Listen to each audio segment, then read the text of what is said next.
JD. Ang kwentong ito ay hango sa totoong buhay.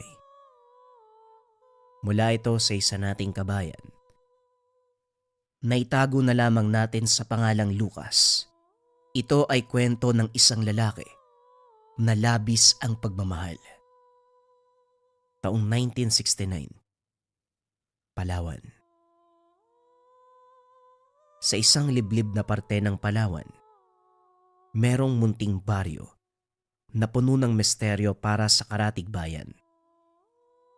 Doon naninirahan si Romero, isang kilala, makisig na mangingisda, masipag, matyaga, malakas ang pangangatawan. Binata pa lamang napakarami ng nahumaling dito, ngunit isang dalaga lang ang nakaagaw ng pansin, si Teresa. Ang dalagang ito ay anak ng kapitan ng bayan. Kahit hindi mayaman, wala namang tumutol sa pagsasama ng dalawa. Kitang-kita naman ang lahat na matino at responsableng lalaki si Romero, kaya't malugod nilang binigay ang anak upang maging asawa nito.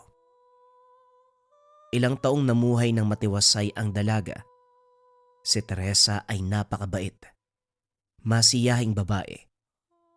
Dala-dala niya ito hanggang pagtanda. Paminsan-minsan, dinadala ni Romero ang asawa tuwing nangingisda. Gandang-ganda ang dalaga sa ganda ng kalikasan. Lalong nadagdagan ang kaligayahan ng mag-asawa. Nang ipaalam ni Teresa, nagdadalang tao na ito. Nagdiwang ang bayan at maraming sumuporta sa dalawa. Nagdoble kayod pa si Romero upang makapag-ipon para sa panganak ng asawa. Mahal, ilang buwan na akong hindi nakakapasyal sa laot. Baka pwede mo akong pagbigyan? Wika ni Teresa. Alam mo naman na hindi pwede, mahal, di ba? Lalo na ngayon, oh. Malaki ang tiyan mo. Kabuhanan mo na. At kahit anong oras pwede ka ng manganak. Pero ilang buwan ko nang hindi nakikita yung dagat eh. Sige na. Alam mo naman yan, di ba? Gustong-gusto kong malanghap yung simoy ng hangin doon. Tignan mo. Napakaliwanag. Maganda naman yung panahon sa labas. Sige na. O siya, sige na nga. Magbihis ka, alis tayo. Wika ni Romero. Tuwang-tuwa ang asawa nito. Bagamat nag-aalala, tila napawi nito ang sayang naramdaman ng kasintahan. Inihanda na ni Romero ang mga kagamitan. Sinigurado din ito na ligtas ang asawa at komportable sa bangka. Muling pinagmasdan at sinuri ni Romero ang paligid. Bago ito lumayag, sinigurado nitong walang kahit anong senyales na maaaring biglang sumama ang panahon.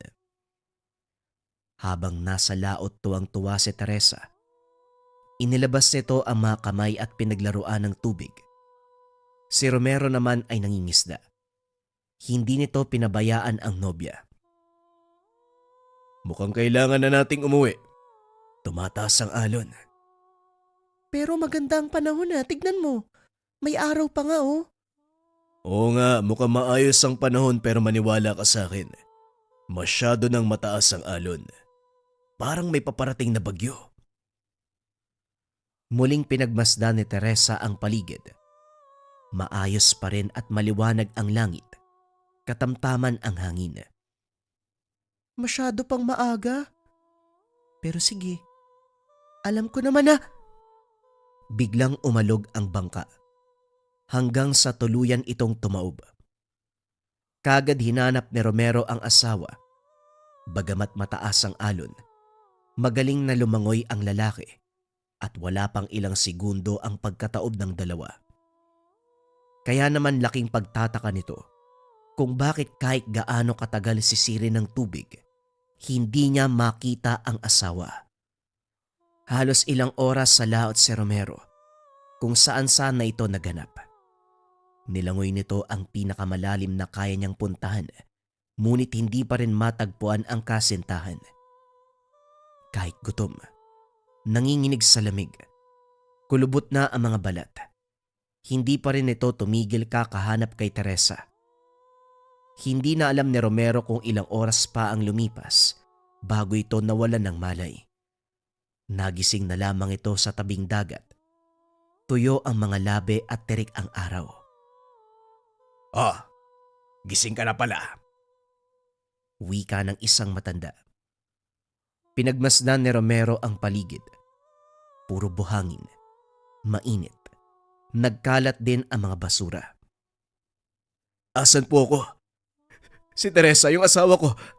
Nasaan po siya? Hinay-hinay lang, iho. Halos buong araw kang tulog dyan. Akala ko nga lasenggo ka eh. Kayo po ba ang nagligtas sa akin? Kung ganun ho, maraming salamat. Pero nakita niyo po ba ang asawa ko? Ako, ililigtas ka. Tulad ng sinabi ko sa'yo, matagal ka ng tulog dyan. Akala ko lasing ka eh. Yung pala napano ka o ito. May pinakuluan akong tubig. Makakatulong yan sa'yo. Wika ng matanda. Sabay abot ng mangkok na may lamang tubig. Nagpakilala itong Mang Simon. Kapwa mangingisda. Ngunit meron siyang kaalaman sa panggagamot. Matapos inumin, nagpasalamat ito sa matanda at hinanap ang daan pabalik sa tahanan. Kagad nanghingi ng tulong sa bayan si Romero upang hanapin ang kanyang asawa. Paano naman yung bangka mo? Hindi na bale yun. Ang importante, makita ko yung asawa ko. Ilang linggo naganap ang mga residente. Halos araw-araw ding nag-aalala. Umiiyak ang mga magulang ng dalaga. Gayunpaman tinanggap nila ang posibilidad na hindi na ito makakauwi pa. Habang tumatagal, unti-unti nang nawawala ng pag-asa ang mga tumutulong. Nagbahagi na lamang sila ng pakikiramay sa naiwang asawa at magiging padre de pamilya sana. Paglipas ng isang buwan, tuluyan ng tumigil ang paghahanap ng bayan. Tinanggap na lamang nila. Wala na si Teresa. Bagamat mahirap, kailangang umusad. Patuloy pa rin sa paglaot si Romero. Araw-araw nagbabaka sakaling makita muli ang asawa. Kahit bangkay. Upang kahit papano, magkaroon ng pagtatapos ang kalungkutang nararamdaman ng binata. Maraming naawa sa kalagayan nito. Ang dating makisig na pangangatawan ay unti-unting pumayat. Humaba na rin ang mga bigote at balbas. Tuluyang napabayaan na ang sarili. Isang gabi habang tahimik ang dagat, bilog ang buwan, kalmado ang hangin, may nakitang anino ng babae si Romero. Dali-dali itong tumayo at kinuha ang lambat. Habang papalapit, hindi makapaniwala si Romero sa nakikita. Kinusot nito ang mga mata. Tinitigang mabuti ang babae. Kamukhang kamukha ni Teresa. Kagad inabot ang mga kamay upang iahon sa tubig. Ngunit imbis na kunin ang kamay, tila niyaya pa nitong samahan siya sa tubig. Basang-basa ang buhok. Mapupungay ang mga mata at napakalamig ng boses. Sa sobrang pananabik lumapit siya. Inakala nitong himala ang nangyayari. Bago pa tuluyang maiabot nito ang kamay, biglang nakarinig ng kaluskos ang dalawa. Paglingon, tila may bangkang papalapit sa kinaroroonan. Dahil sa dilim, hindi kagad naaninag ni Romero kung sino ang sakay nito. Bakit nandito ka? Ano ginagawa mo't gabi-gabi na? Mang Simon, kayo po pala. Kayo rin matanong ko. Ano pong ginagawa nyo dito sa laot? Gabi-gabi na. Meron akong hinahanap, iho. At isa pa, mas masarap pumalaot sa gabi. Walang ingay at hindi tirik ang araw. Hindi po ba mas delikadong pumalaot sa gabi at huwag ka nang magtanong, iho, kung ano man ang ginagawa ko dito ngayon? Sige na, mauna na ako. Pag-alis ng matanda, muling nilingon ni Romero ang babae kanina. Kaso nga lang naglaho na ito. Ilang beses sinubukang tawagin ng binata ang babae, ngunit hindi na nagpakita pa ng gabing iyon. Kinabukasan, bumalik muli sa laot ang binata. Laking tuwa nang magpakita muli ang kamukha ng asawa. Nag-uusap at tila si Teresa talaga ang babaeng nakakasama. Napawi kahit papano ang kalungkutang nararamdaman ng binata. Kaso nga lang, sa tuwing ang kaligayang nararamdaman nito ay napuputol, bigla kasing dumarating si Mang Simon. Tila alam nito kung kailan at saan magpapakita ang babae. Kahit saang dako ito magtago, natatagpuan pa rin sila ng matanda. Nagpatuloy ito ng ilang araw hanggang sa medyo nainis na ang binata. Nais lamang nitong makasama muli ang yumaong asawa, ngunit sinisira ng matandang mangingisda. Isang gabi, tinanong na ni Romero si Mang Simon kung paano siya nito natatagpuan at kung ano nga ba ang ginagawa nito sa laot ng 10 oras ng gabi. Sabihin na lang natin na hindi mahirap hanapin ang isang bangka sa tahimik na dagat, iho. Tulad nga ng tanong ko sa'yo noon, ano ba kasing ginagawa mo dito? Nagbuntong hininga ang binata. Pinaliwanag nito ang nangyari sa asawa at anak. Sa sinapupunan ni Teresa. Bagamat maluwa-luha na sa pag-alala at pagkwento, napansin ni Romero na tila may mali sa matanda. Parang hindi sensero ang itsura at kilos nito. Gayunpaman, hindi na lamang nagsalita patungkol dito. Ganun ba? Nakikiramay ako. Alam ko kung anong pakiramdam ng mawala ng mahal sa buhay. Mang Simon, hindi naman po sa pangano. Pero matanong ko lang, halos buong bayan kasi alam ang tungkol sa aming mag-asawa. Pero ngayon, parang ngayon nyo lang narinig. Wala ba kayong nabalitaan? Pasensya ka na, iho. Bagamat maliit nga ang baryo natin, hindi ako nag-aaksaya ng panahon para makipagtsismisan kung kani-kanino. Marami akong importanteng bagay na ginagawa. Baka nakakalimutan mong manggagamot ako. Ang nasa isipan ko, tumulong lang sa mga nangangailangan. Napaisip si Romero sa sinabi nito. Kilala at aktibong miyembro ng komunidad silang mag-asawa. Napaka-imposible sa isang manggagamot, lalo pat maraming natulungan, ang hindi niya makikilala o mabalitaan ang kaganapan. Maliit lamang ang lugar, kaya medyo nakakapagtaka. Ngunit hindi niya na-question pa ang matanda. Wari nito, maaaring tagu lamang ang buhay ni Mang Simon. Pero napansin niya, may pagkahambog ang matanda. Maaaring hindi ganap na totoo ang mga sinabi.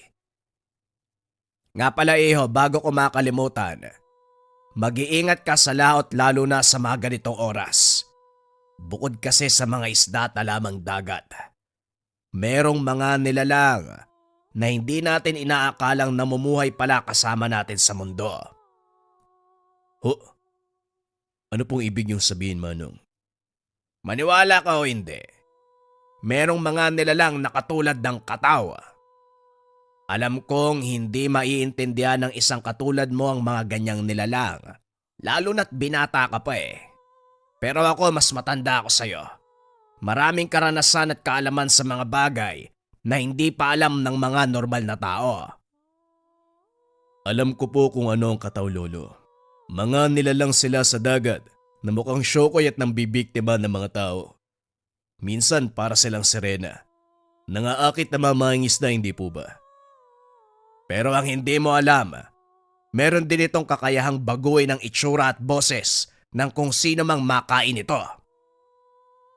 Dito napagtanto ni Romero na maaaring isang kataw ang nagpapakita sa kanya. Kaya pala tuwing may ibang dumarating, nagtatago ito.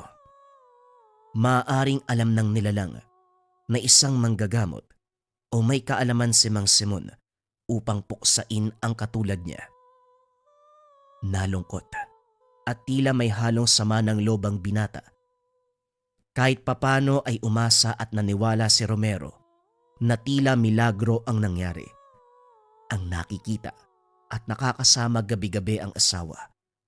Ngunit pangloloko lamang ang lahat. Ginagamit ang kalungkutang nararamdaman upang mapagsamantala ng kahinaan. Habang nag-iisip, napansin ni Romero ang pagbabago ng aura ng matanda.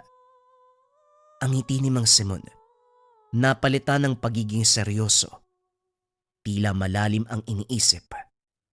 Maiging sinuri muna ang mukha ni Romero bago magsalita. Patay sa iyong itsura. Pakiramdam ko, naengkwentro mo na ang katao. Maaaring kinuha nito ang anyo ng iyong asawa. Malaki ang posibilidad na ito ang kumuha ng nobya mo at kinain upang makapanlinlang ng mga mortal na katulad mo. Nagkalkalang matanda sa kanyang bangka. Kalaunan naglabas ito ng lumang kahon na napapalibutan ng mga letra at salitang hindi pamilyar sa binata. Naglabas din ito ng lambat. Ngunit nang suriin, hindi ito normal na lambat. Bordado ito. Nakapaloob ang mga sinaunang sulat at tila may mga orasyon. Pagbukas ng kahon, merong maliit na aklat na gawa sa papel ng abaka. May mga sulat kamay na hindi maintindihan ang nakatalaga. Binuksan ito ng matanda, pero kaagad ding sinara bago matitigan ni Romero na parabang tinatago niya ang laman. Ang mga kataway matatalino, mas matalino pa sa mga sirena. Iba ang paraan nito upang akitin ka. Bilugin ang ulo at isama ka pailalim. Hindi mo mamamalayang dinakip ka na pala nila sa pag-aakalang kusa kang sumama. Ito lamang ang kayang makahuli sa ganong nilalang. Ngayong alam mo na isang katawang kumuha sa iyong asawa, hahayaan mo bang meron pang ibang mabiktima ang nilalang ng kadiliman? Ilang pamilya pa ang mawawala ng mahal sa buhay. Tinitigan ng mabuti ni Romero ang matanda. Hindi nito alam kung bakit parang merong mali sa sitwasyon, na parang hindi dapat magtiwala ng lubos sa Ginoo. Ngunit ganun pa man, handa itong tumulong upang puksain ang nilalang at para wala nang matulad sa kanya na mawala ng mahal sa buhay. Hinawakan ng binata ang bordadong lambat na siyang nagdulot ng ngiti kay Mang Simon. Umuwi na ang dalawa matapos ang gabing yun. Kinabukasan nagkita sila upang ituro ni Mang Simon kung paanong pupuksain ang nilalang. Dahil mautak ang katao, naganda ng plano ang matanda. Habang hinahanda ang mga sangkap, kagamitan at orasyon, sinabihan ni Mang Simon na magsanay ang binata. Nag-insayo ito upang masigurado na malakas ang pangangatawan kung sakaling magkaroon ng laban. Dahil sa katandaan, wari nito na hindi kayang kalabanin ng pisikalan ang katao, kaya't sinigurado ni Romero na handa ang sarili. Ngunit paminsan-minsan, napapaisip pa rin ang binata. Kung ito ang pumaslang sa kanyang asawa ng araw na yon, bakit umabot ng ilang araw o linggo na, pero wala pa ring nangyayaring masama sa kanya? Mga ganitong katanungan ang bumabalot sa isip ng binata. Maaaring may hindi sinasabi si Mang Simon sa kanya. May posibilidad na hindi kataw ang pumaslang sa asawa at tanging nakuha lamang nito ang bangkay, kaya't nakuha ang itsura ni Teresa. Itong mga katanungan ang kailanman hindi masagot sa isip ni Romero. Gayunpaman, nagpa siya ito na sundin na lamang ang matanda, lalo na't ito na lamang ang pinakamalapit na makapagbibigay sa kanya ng kasagutan. Isang linggo pa ang nakakalipas, pero muling bumalik sa makisig na pangangatawan si Romero. Matinding dedikasyon at inspirasyon na mabigyan ng hustisya ang pagkamatay ng asawa at anak. Nang makasigurong handa na ang binata, nag-impake na si Mang Simon.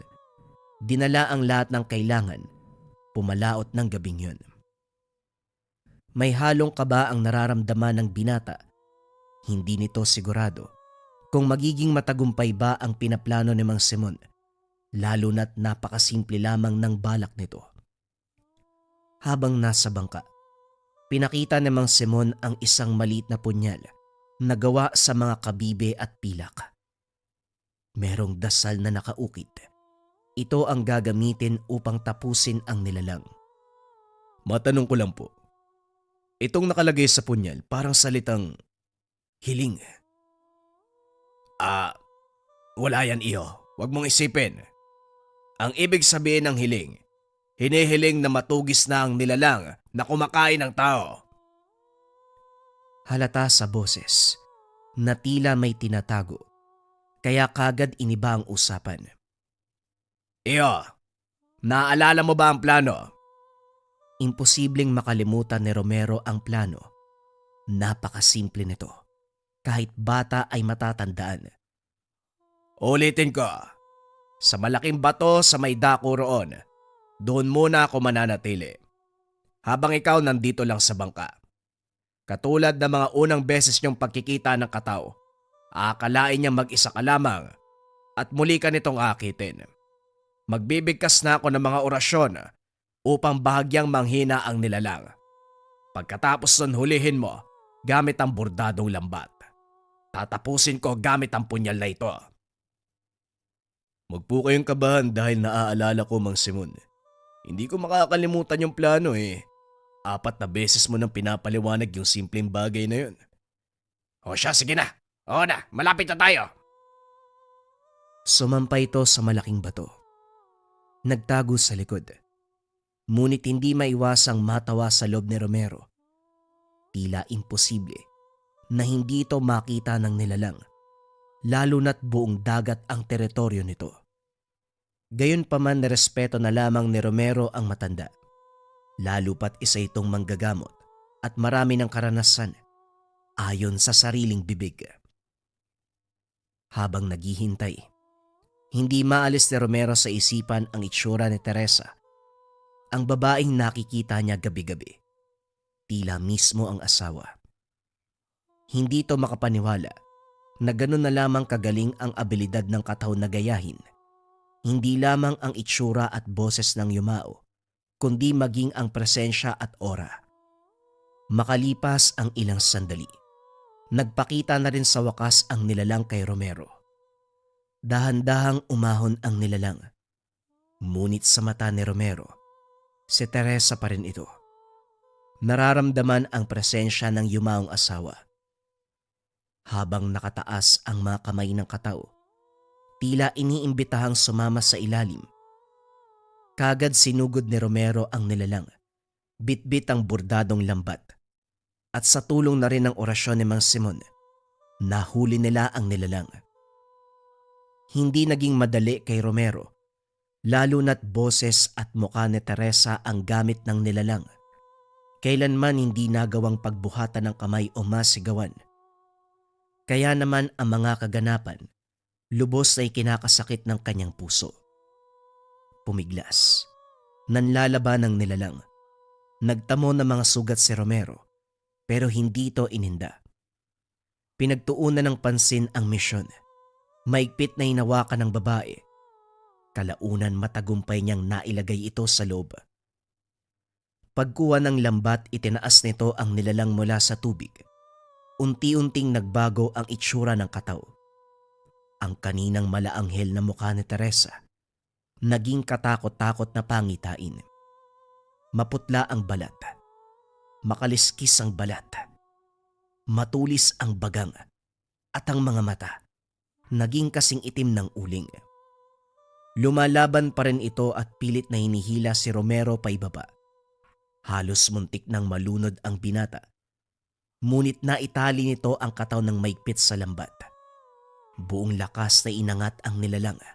At dahil sa paghahanda at determinasyon ng binata, hindi nagtagumpay ang nilalang sa pagtakas.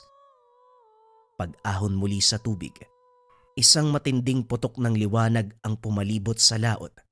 Nagsimulang humuni ang tubig. Hindi alam ng binata kung saan nanggagaling ang tunog at tila sumasabay pa ang hangin. Hindi may wasang maisip ni Romero na may inaalay o may sinusuko ang dagat. Sige na, Mang Simon. Lumabas ka na dyan. Gamitin mo ang punyal para matigil na sa pag-aasik ng lagimang nilalang na ito. Wika ni Romero habang nakatitig lamang sa kataw. Mula sa kadiliman, unti-unting lumabas ang matanda. Hawak-hawak ang punyal. Dahan-dahan itong lumapit kay Romero. Hindi sa minamadali kita, Mang Simon, pero hindi ko kayang hawakan ito ng matagal. Muling wika ni Romero nang hindi inaalis ang mga mata nito sa nilalang. Nagtamo muli ng mga panibagong sugat ang binata. Bagamat kinakaya ang sakit, hindi siya sigurado kung hanggang kailan niya ito iindahin. Lalo na't malamig ang paligid. Basang-basa ang katawan at damit at bukas sa mga sugat. Lumingon si Romero upang tignan kung nasaan ba si Mang Simon. Napakatagal kasi nitong paslangin ng nilalang. Madilim ang mga mata ng matanda. Lumapit kay Romero habang nakatitig sa nahuling kataw. Eto na. Nandito na ang matagal kong inaantay, bata. Anong ibig mong sabihin? Akala ko ba papatayin mo ang kataw? Ngayong handa na ang lahat. Iaalay ko sa iyo ang binatang ito kapalit ng iyong kalayaan. Kailangan mong tuparin ang matagal kong kailangan. Nagtaka si Romero sa mga pangyayari. Unti-unting napagtanto. Patibong ang lahat. Nanlaki mga mata dahil si Romero ang ginawang pain. Hindi pala papaslangin ni Mang Simon ang nilalang. Magpapanggap itong bayani upang gantimpalaan ng nilalang kapalit ng kalayaan. Kagad sinaksak ni Mang Simon si Romero sa tagiliran. Binaon ito ng maigyang punyal. Ang lambat na bordado, hindi para protektahan si Romero. Ito pala ay upang magkaroon ng kasunduan. Paulit-ulit na sinaksak na matanda si Romero hanggang sa unti-unti na itong nanghina. Naibaba nito ang lambat at nakalaya ang nilalang. Kagad itong tumalon sa lumiliwanag na tubig. Habang nakaluhod, nakikita ni Romero ang kataw. Unti-unti itong lumalapit. Ngayon ay bumalik ang maamo mukha ni Teresa. Walang galit, walang habag, kundi isang mapait na pagtanggap. Lungkot ang nakikita sa mapungay nitong mata. Inihahandog ko sa iyo ang katawan ng lalaking sumubok paslangin ka. Iniligtas ko ang buhay mo, kataw. Tanggapin mo ang aking alay, kapalit ng matagal ko nang inaasama, ang magkaroon ng anak. Sinipa ng matanda ang katawan ni Romero palubog sa dagat. Hindi nito kinuha ang alay.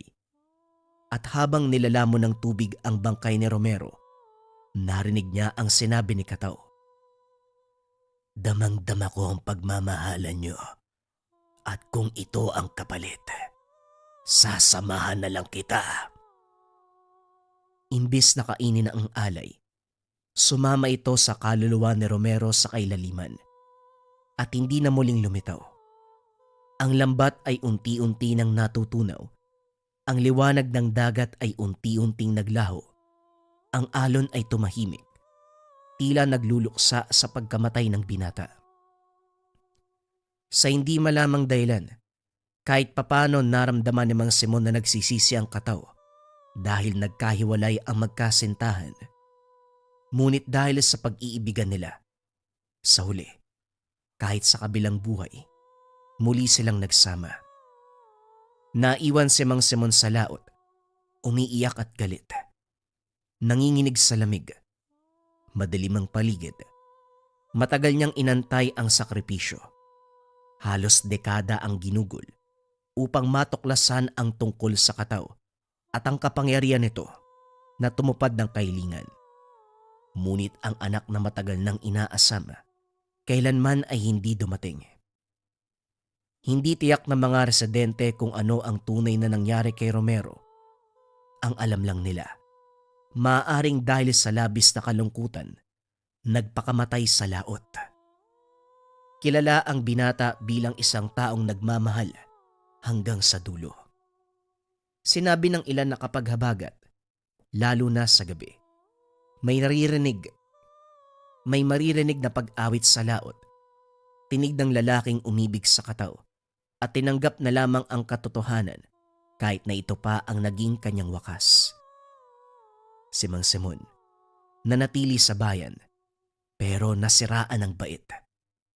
Madalas galit at kung ano-anong ritual, kung ano-anong orasyon ang ginagawa. Kalaunan, naging taong grasa. Maaaring nilamon ng konsensya matapos patayin ang isang mabuting lalaki na sinubukan niyang ialay sa isang kataw. Bagong kwento pa rin ang kasunod mga kabayan. Ito ay tungkol sa lahi ng aswang na kung tawagin ay kataw. Simulan na ang storya.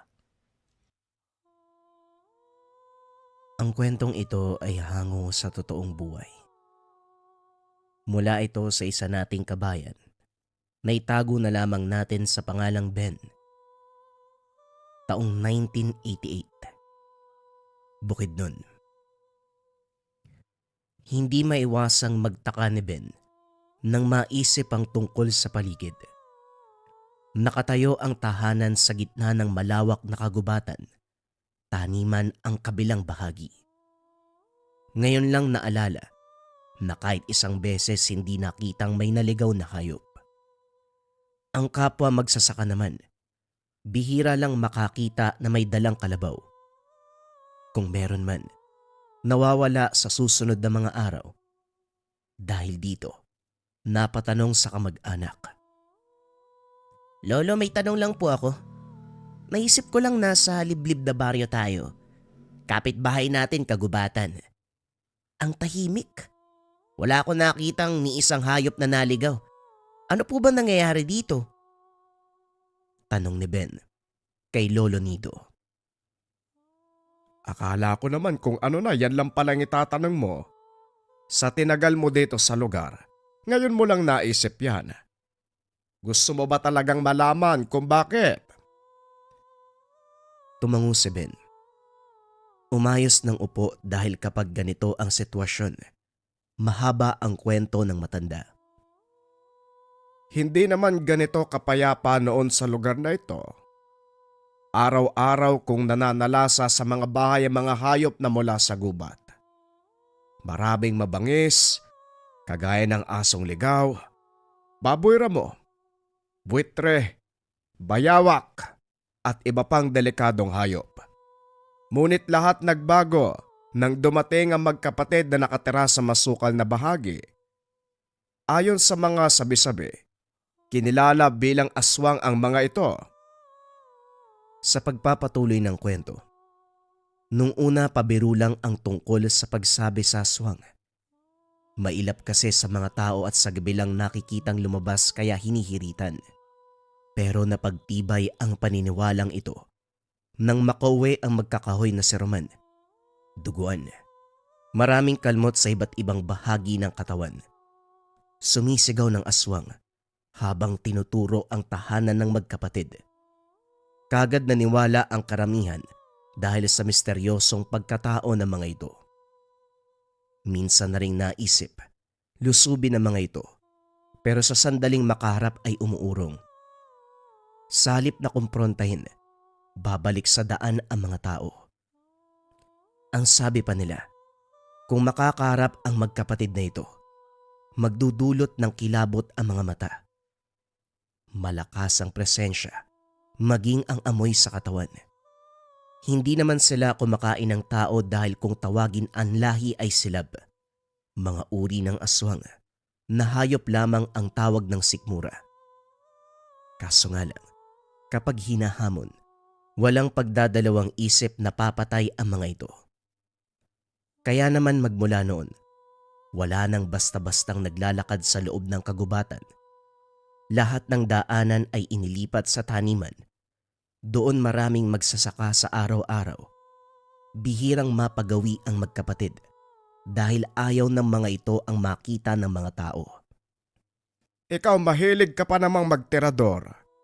Sumusot ka pa sa gubat. Nako, Kapag ikaw nakarating sa tahanan ng magkapatid, mamamarka ng katawan mo. Pananakot ni Lolo Nido na hindi kaagad naintindihan ni Ben. Mamarkahan? Ano po yun? Palatandaan.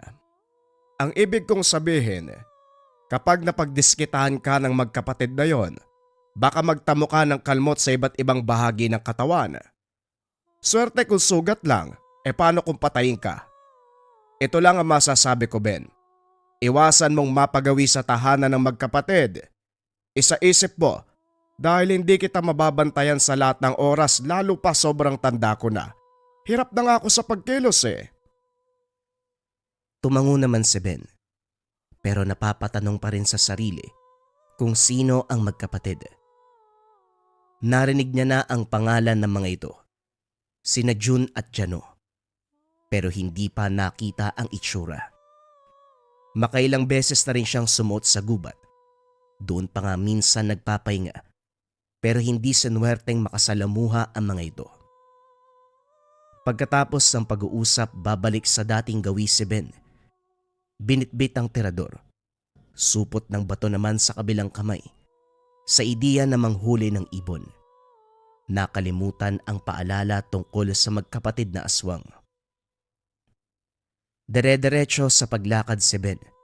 Pumipwesto sa tumbang puno. Tinira ang ibon sa malapit.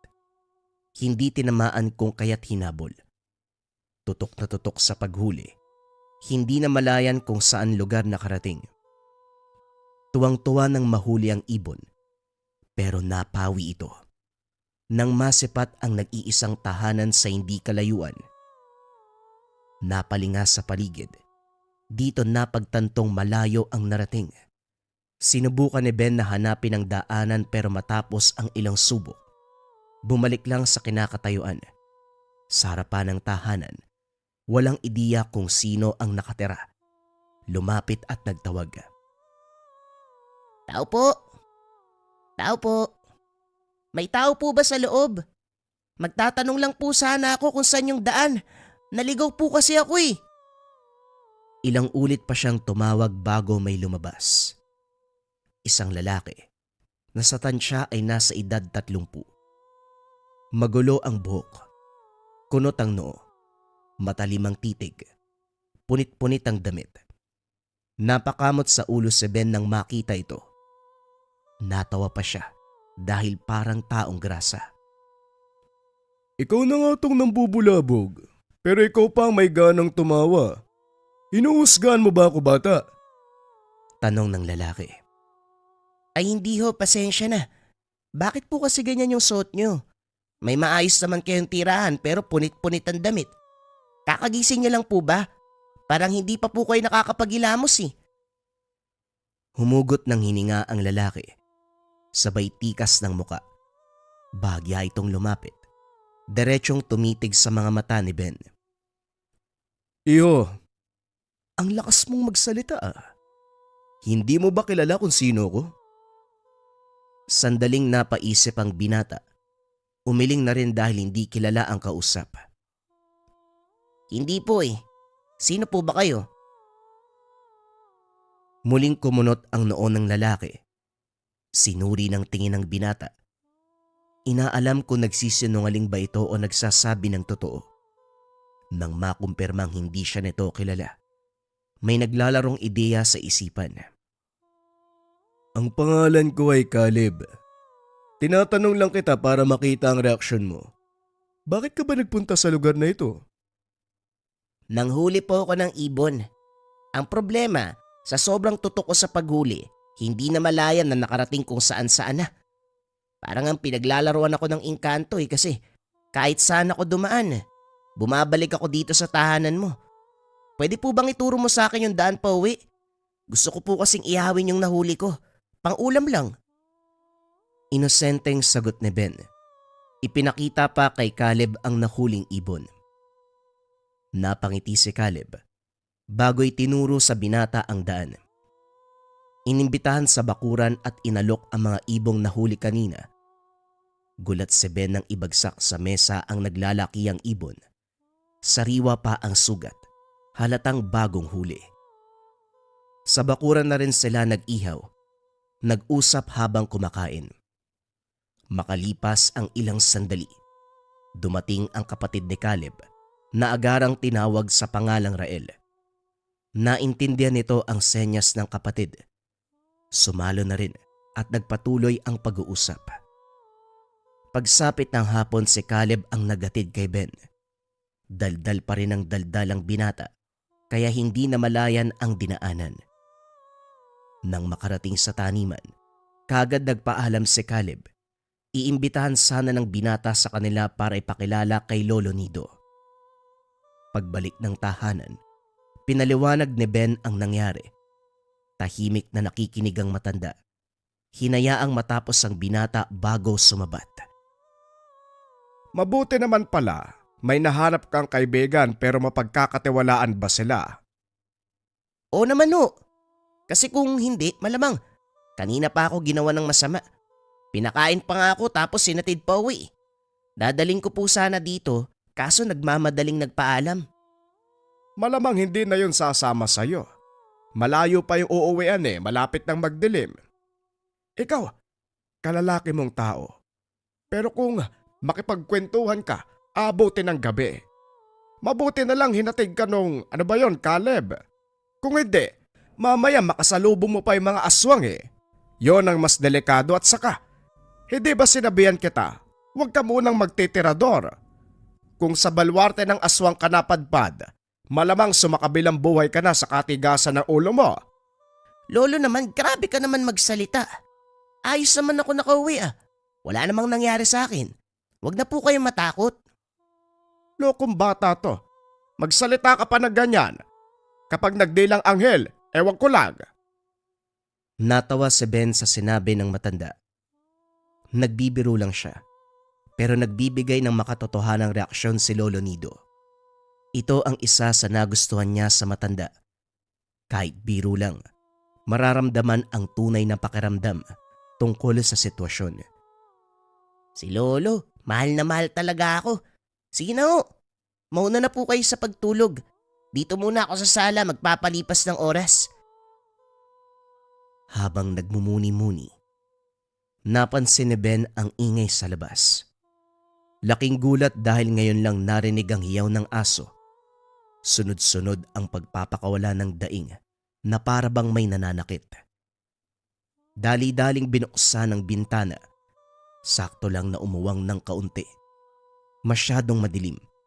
Kung kaya't aninong hubog lamang ang nakikita. Paulit-ulit na binalibag ang aso ng nilalang na hindi mabigyan ng pangalan. Nagtataglay pa rin ito ng katawan ng tao pero mararamdaman na hindi normal. Lalo pa sa lakas na binuhat ng isang kamay ang aso at saka binalibag. Paulit-ulit na sinuntok ang hayop hanggang sa nalagutan ng hininga. Nang tumahimik ang paligid, dali-daling sinara ni Ben ang bintana at nagtungo ng higaan. Nagtalukbong ng kumot dahil damang-dama ang kilabot. Hindi maintindihan ng binata ang pakiramdam. Anino ng tawat aso lang naman sana ang nakita pero labis na naghatid ng takot. Nanigas ang katawan nang mapansin ang kalampag sa bubong. Gawa sa yero, kung kaya't bawat apak ay lumilikha ng ingay. Bagyang nayupi ang partikular na bahagi. Kung titignang mabuti ay paa ng tao, subalit matutulis ang mga kuko. Nagkakanda butas-butas pa. Sa kabutiang palad yun lang ang naganap. Kaagad ding nawala ang sinumang umakyat sa bubungan. Gayunpaman lumipas ang gabi na palaisipan kay Ben ang nangyari. Kinabukasan, kaagad tinanong si Lolo Nido. Pinaliwanag rito ang tungkol sa nakita, kaso pinagtawanan lang siya. Sa susunod kasi, dapat maaga kang matulog para hindi kung ano-ano iniisip. Kung magkwento ka parang makatotohanan, umaaksyon ka pa. Wag ako! Dumaan din ako sa pagkabata. Maraming kalokohang naiisip, lalo na kapag matagal antukin sa gabi. Aksyon-aksyon pa to, kala mo namang kagwapuhan. Lolo naman, bakit ayaw niyo po bang maniwala? Nanlalait ka pa Totoo po yung sinabi ko. May isang tao. Binalibag po yung aso eh. Paulit-ulit niyang sinuntok hanggang sa hindi na nakagalaw. Tapos, pagiga ako sa kwarto, may dumapo sa bubong. Tignan niyo, may marka pa nga ng paa eh. Dali-daling pinakita ni Ben ang yero kung saan bumakas ang paa ng nilalang. Makikita ang pagkagulat ni Lolo Nido na kaagad ding sinundan ng takot. Gayunpaman minabuting mag-isip ng positibo. Sinabing baka napagdiskitahan lang ng siraulo ang tahanan nila. Pinilit ni Ben ang naisip na baka halimaw ang nakitang tao kagabi. Hirap siyang mapaniwala si Lolo Nido dahil hindi naman namukaan at dahil ayaw maniwala ng matanda. Naglibot sa paligid para makahanap ng ebidensya. Sinuri ang bahagi ng gubat kung saan nangyari ang kaganapan kagabi. Napangiti nang makita ang mga dahon na merong mantsa ng dugo. Sinunda ng bakas hanggang sa dinala sa masukal na parte. Dito nabungaran ang bangkay ng aso. Pugot ang ulo. Wakwak ang tiyan. Wala nang natirang laman. Nilalangaw at nagsimulang mangamoy. Dito lang din nalinaw ang sugat-sugat. Ang inakalang suntok ay kalmot pala. Lalong lumaki ang pagdududa na halimaw ang taong namataan. Dali-daling bumalik ng daan si Ben. Napapitlag ng bumangga sa isang tao. Dahil sa hubog at tangkad, biglang kinabahan sa pag-aakalang ito ang halimaw. Mabuti na lamang ay nakilala. Kung hindi kita kilala, siguro iisipin ko ikaw yung halimaw na nakita ko kagabi. Bakit ba kasi bigla kang lumilitaw? Uy Caleb, nabangga tuloy kita. Kung makapagsabi ka naman parang kasalanan ko na nabangga mo ko ah. Malamang nandito ako sa lugar na to. Dito ako nangangahoy eh. Ikaw ba? Huwag ba sabihin hanggang dito nagtitirador ka ng ibon? Hindi pero may mas nakakatakot akong kwento eh. Ganito kasi, kagabi bago ako matulog, may nakita akong laban eh. Laban ng halimaw sa kaaso. Napatay yung aso, kaso yung halimaw parang tao eh. Alam niya na nakita ko siya kasi dumapo sa bubong namin. Buti na lang kinaawaan ako ng Diyos. Umalis yung halimaw. Nagtaka si Caleb sa kwento nito. Nagtaka kung bakit ganon ang reaksyon. Pasensya ka na, nakakatawa ka eh. Kung pagbabatayan ng tono at reaksyon mo, parang totoo nga. Pero sigurado ka bang halimaw? Baka naman, may-ari lang yun ng aso. Tapos yung aso naging pasaway kaya sinaktan. Teka, wala ngang hayop sa lugar natin eh, paano magkakaaso dito? Umiinom ka ba? Baka mamaya lasing ka lang kaya nasabi mo yan eh. Kung ano nung nakikita mo. Eto naman hindi nga. Grabe ka naman. Totoo nga yung sinasabi ko. Kung hindi halimaw yon, bakit bigla akong kinilabutan? Tapos ang bigat ng pakiramdam ko, yung mga mata niya kahit nasa malayo, kulay pula. Ah, kulay pula. Adik yun pag ganun. Nung makita yung aso, pinagdiskitahan. Alam mo naman yung panahon ngayon eh. Yan ang epekto ng pinagbabawal na gamot. Pinagbabawal na gamot. O sige, tignan natin. Siguradong magbabago yung isip mo kapag nakita mo yung nilalang. Dinala ni Ben si Caleb sa kinalalagyan ng katawan ng aso.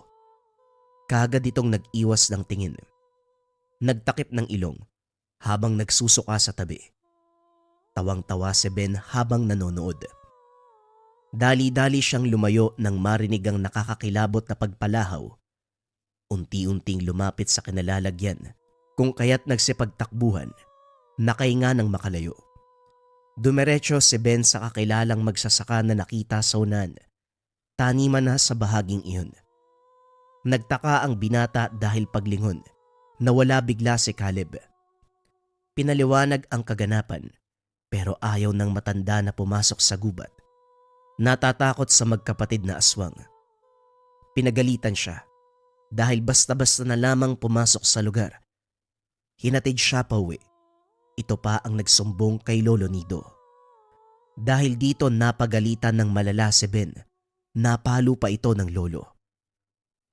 Sinabihan na kita, Ben. Wag na wag kang susot sa gubat. Ilang beses na rin kitang pinatigil sa pagtitirador ng ibon. Sa nagiging tutok mo sa paghuli, hindi napapansin ang lugar. Huli na to ha, at sana makinig ka naman. Sa susunod kapag nalaman kong bumalik ka pa roon, hindi lang palo ang aabutin mo. Hindi maintindihan ni Ben ang galit ni Lolo Nido. Aminado siya na palagi itong nagpapaalala na huwag magpunta sa gubat. Pero nahahaluan ng biro ang salita. Hindi kagaya ngayon na halos pumutok na ang ugat sa leeg sa galit. Hindi naman ako nanghuli ng ibon ah. Gusto ko lang naman patunayan na halimaw yung nakita ko kagabi. Grabe naman, hindi man lang ako pinakinggan. Nang mga sumunod na oras, hindi pa rin nagkasundo ang dalawa. Kumilos si Lolo Nido na para bang walang kasama sa tahanan. Si Ben naman, nahihiyang magsalita, bakas pa rin sa mukha ng matanda ang galit.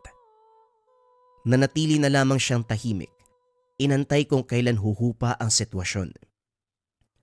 Pagsapit ng dilim, muling narinig ni Ben ang ingay sa labas. Sa pagkakataong ito ay kakaibang huni. Nang silipin, dalawang anino ng tao ang makikita. Parehong may sakal-sakal na bayawak. Maliit pa lamang ang mga ito. Dito na napaisip si Ben hanggang sa sumagi ang aswang na silab. Dali-daling sinara ang bintana at nakinig na lamang sa ingay. Habang nasa ganong sitwasyon, napagtanto na kaya walang nakikitang hayop sa paligid dahil pinapatay ng magkapatid na silab kahit maliit pa lamang. Minabuti ng binata na huwag maglikha ng ingay para hindi maagaw ang atensyon ng mga ito. Nang mawala, ginising si Lolo Nido para ibalita ang nangyari. Kaso nga lang, antok na antok, kaya naman hindi ito bumangon. Napabuntong hininga na lamang siya. Bumalik ng silid at inantay mag-umaga. Sa puntong ito hindi nakapagpigil si Ben. Pinaliwanag sa matanda ang nasaksihan sa ikalawang pagkakataon. Sa napansin niya, tahimik na nakikinig si Lolo Nido habang malinaw na mababakas sa mga mata na merong iniisip. Nang matapos siya sa pagsasalita, tinanong ito. Ang lalim naman ng iniisip niyo, Lolo. Ano po ba yun? Ay nako. Sa dinabi-dabi ng tao, bakit ikaw pa ang kailangan makasaksi ng ganitong kaganapan? Hindi ba pwedeng isang beses mo lang nakita? Talagang 2 ulit pa. Ano bang ibig sabihin nito? Mabibiktima ka rin ba ng mga halimaw na yon? Si Lolo kung makapagsalita. Nananakot po ba kayo? Nakita ko lang naman po eh. Bakit naman ako mabibiktima kaagad? Ben, may kahulugan ang lahat ng bagay. Hindi pwedeng nagkataon lang ang lahat. Bakit ikaw pa? Ano ang meron para ikaw ang makasaksi sa ganitong kakilakilabot na pangyayari? Ben, hindi ordinaryong nilalang ang pinag-uusapan natin. Aswang na silab. Mga halimaw na mahirap kalabanin dahil kahit anong pangontra ang gamitin, kayang-kaya nilang salagin. Napalinok si Ben. Unti-unting nanigas ang katawan nang mapagtanto kung gaano kaseryoso ang sitwasyon. Nang mga sumunod na sandali, lalo siyang natahimik nang sabihin ng matanda na ang taong tinatawag sa pangalang Caleb, isa sa magkapatid na aswang. Hindi makapaniwala si Ben dahil mabait ang dalawa. Sumagot siya na nagkamali si Lolo Nido dahil kung aswang ang mga ito, sana nung unang inkwentro may ginawa ng kasamaan. Ayaw niyang paniwalaan dahil para sa kanya, mabubuting tao ang nakilalang magkapatid at hindi sila ang tinatawag na silab. Ito ang pinanghawakan ni Ben hanggang sa sumapit ang punto na ang magkapatid na mismo ang lumantad ng katotohanan tungkol sa kanilang pagkatao. Habang wala sa tahanan si Lolo Nido, balik sa dating gawe ang binata. Binitbit ang tirador at naghanap ng ibon. Nang mga oras na ito matagal siyang nakahanap, sumama na lang sa mga kabataan na nanguha ng bayabas. Hitik ang bunga ng mga panong iyon. Masarap kainin. Nagbaon ng asin. suka at sili. Kanya-kanya sa pagkuha hanggang sa nakaipon ng marami. Nagpahinga sa lilim ng puno. Dito na pinagkaabalahan ng pagkain ng bayabas. Ilang sandali pa. Nagpaalam na ang kasamang si Roland matapos sumakit ang tiyan. Dali-dali itong tumakbo sa liblib na bahagi. Si Ben naman, kain ng kain. Hanggang sa napansin na hindi na nakabalik ang kasama. Hinanap ito kung saan-saan nakarating. Hindi nagtagal napadpad sa tahanan ni Caleb. Agarang nagtanong. Sa kabutiang palad ay naroon si Roland, umiinom ng tubig. Pinatuloy siya ni Caleb. Dito naisip ang mga sinabi ni Lolo Nido tungkol sa magkapatid. Pinagmasdang mabuti ni Ben ang paligid. Binigyan sila ng makakain pero hindi siya tumikim. Inabala ng binata ang sarili sa pagmamasid. Kaso nga lang masyadong malinis ang bahay. Walang makikitang bakas. Naibaling ang pansin sa pakikipag-usap. Aliw na aliw dahil palabiro si Caleb. Pero lahat nagbago nang dumating si Rael. Sa puntong ito kakaiba ang titig. Dito rin napansin ni Ben ang unti-unting pag-alingasaw ng amoy. Panay ang tawag ni Caleb sa kapatid. Pinipilit ito sa isang bagay na parabang pinipigilan kaso ayaw magpaawat. Nang mga sumunod na sandali, nanlaki ang mga mata ni Ben nang makitang unti-unting nanlilisik ang mga mata ni Rael. Dali-dali nitong sinundan si Roland na umikot sa likod ng bahay para sana umihi. Agarang sinakal, binalibag pa sa dingding. Sa puntong ito malademonyo ang ngisi ni Rael. Sinaktan ng sinaktan si Roland hanggang hindi na maitsura ang muka sa dami ng dugo. Umawat si Caleb. Pinakalma ang kapatid pero lalong nagwala. Nagtungo sa kusina. Naglabas ng malaking tapayan at saka binagsak. Tumambad ang siksikang katawan ng iba't ibang hayop. Lalong naniga sa kinakatayuan si Ben. Nang walang ano-ano kinain ito ni Rael. Nangangamoy na pero buo ang paglunok. Sa kabilang banda, habang pinipigilan ni Caleb ang kapatid, dali-daling inalalayan ng binata ang kaibigan. Hindi na lumingon pa at umalis na sa lugar. Pero bago pa man makalayo, humarang si Rael. Duguan ang bibig nito. Nanlilisik ang mga mata. Natatakot ka pa, iyo. Ngayon pa na nakailang balik ka na sa tahanan namin. Tama nga sila. Madaling linlangin ang mga kabataang kagaya mo. Swerte ka lang dahil hindi ako kumakain ng tao. Pero hindi din ako nagpipigil kapag gusto kong pumatay. Rael, hayaan mo na yung bata. Hindi ka ba nag-iisip? Inalantad mo pa sa kanila ang tunay nating pagkatao. Tama ang sinabi ni Lolo Nido. Ang nakilalang magkapatid, walang iba kung hindi ang mga silab. Napalunok ang binata. Hindi na kaya pang igalaw ang katawan kahit sinisigaw ng isipan na tumakbo. Bakit mo pinoprotektahan ang mga batang to? Kung tutusin, sila naman ang unang nanghusga sa atin. Lumipat na tayo rito para mamuhay ng tahimik. Pero ang mga magulang nila, walang tigil sa pagbabato ng kung ano-anong salita. Maaaring halimaw tayo, pero hindi tayo nang bibiktima ng mga tao. Bakit tinuturing pa rin tayo na demonyo? Ikaw na rin mismo ang nagsabi. Mga magulang nilang may atraso sa atin. Walang kinalaman ng mga batang yan kaya pabayaan mo na. Pakiusap, huwag ka namang damay. Ben, umuwi na kayo. Huwag na kayong babalik dito. Sa puntong ito nag-away ang magkapatid. Nang makalayo ay muling lumingon si Ben. Nasaksihan ang lakas ng bawat isa. Walang kahirap-hirap na binabalibag ang isa't isa. Pisikal ang laban. Kung saan-saan tumitilapon pero parang baliwala lang sa kanila.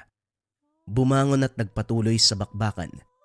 Hindi na napanood pa ang sumunod na kaganapan dahil kinakailangang magamot ang kasamang sugatan. Habang nasa pangangalaga ng manggagamot, kaharap naman ni Ben si Lolo Nido Napapapikit ang binata sa bawat latay ng sinturon sa katawan.